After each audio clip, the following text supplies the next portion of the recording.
সুপ্রিয় বন্ধুরা, আপনারা সবাই কেমন আছেন? আজকে আমরা চলে এসেছি দোলাই নবাবপুরে নুরানি বিরিয়ানি হাউস এবং খেপসাঘরের মধ্যে খেপসা খাওয়ার জন্য। তো আপনারা অবগত আছেন যে আমরা মোটরসাইকেলে করে অনেক কষ্ট করে কিন্তু এখানে এসে পৌঁছিয়েছিলাম। প্রথমে গেটে ঢুকতেই দেখলাম যে খুব সুন্দর করে কাবাব তৈরি করা হচ্ছে। আর এই হচ্ছে ওনাদের লাইভ বেকারি। দেখতে পাচ্ছেন যে বিভিন্ন ধরনের বিভিন্ন মডেলের কেক, পিৎজা, বনরুটি, পাউরুটি, বিস্কিট এবং অনেক কিছু রয়েছে। তো আমরা এগুলো দেখছিলাম আর ভাবছিলাম যে একটু ফ্রেশ হয়ে খাবার খেতে বসবো, কিন্তু একটা বিষয় এখানে দেখলাম, বিশাল সমস্যা যে কোনো ওয়াশরুম নেই। যদি আপনি আপনার পরিবারকে নিয়ে যান বা আপনার মা বোনদেরকে নিয়ে যান, তাহলে কিন্তু আপনারা এই কারণে বিশাল সমস্যার মধ্যে পড়বেন যে ওনাদের কোনো ওয়াশরুম নেই।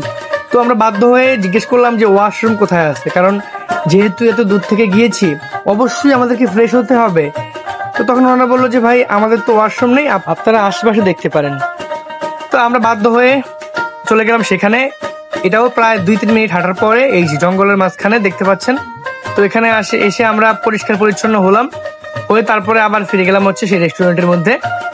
তো রেস্টুরেন্টে এসে দেখলাম যে সবাই আরবিয়ান খেপসা খাওয়ার জন্য ওনাদের সুন্দর যে পালঙ্ক তৈরি করা আছে, সবাই কিন্তু সেটার মধ্যে বসে আছে। তো আমরা ভাবলাম যে হাত একটু ধুয়ে পরিষ্কার পরিচ্ছন্ন হয়ে নিই, তারপরে হচ্ছে গিয়ে আমরা খাবারটা খাবো। দেখতে পাচ্ছেন এই যে আমি আর হচ্ছে এই শাকিল।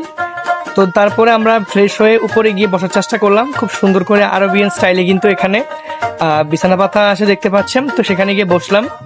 তো বসার কিছুক্ষণের মধ্যে কিন্তু দেখলাম যে আমাদের পাশে কয়েকজন হুজুর খুব সুন্দর করে খাবার খাচ্ছে, দেখে আমাদের খুব ভালো লাগলো। এর মধ্যে দেখতে পাচ্ছেন যে আমাদের কিন্তু কাগজ বিছানো হয়ে গেছে। তারপর চলে আসলো সালাদ, তারপর চলে আসলো হচ্ছে আমাদের আরবিয়ান খেপসা। দেখতে পাচ্ছেন এটা হচ্ছে আরবিয়ান স্টাইলে দেওয়া হয়েছে এখানে। তো পানির বোতল দেখতে পাচ্ছেন, আর দেখতে পাচ্ছেন হচ্ছে আরবিয়ান খেপসা। এই ফাইকে কিন্তু শাকিল পেঁয়াজ, শসা এবং লেবুগুলোকে খুব সুন্দর করে খাবারের সাথে মিশিয়ে নিল, দেখতে পাচ্ছেন আপনারা।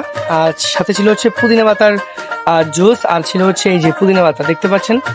তো খাবারটা আমাদের কাছে মোটামুটি অনেক ভালো লেগেছে, আর খাবারের দামও ছিল কম, মাত্র 10 টাকা। তো প্রিয় বন্ধুরা, আমার অনুরোধ থাকবে, যারা খেপসা পছন্দ করেন, যারা কম খরচে খাবার চাইছেন, তারা কিন্তু যে কোনো সময়ে এই নবাবপুরে গিয়ে এই খাবারটা খেয়ে আসতে পারেন, টেস্ট করে আসতে পারেন এবং আমাদেরকে জানাতে পারেন যে আপনার কেমন লেগেছে।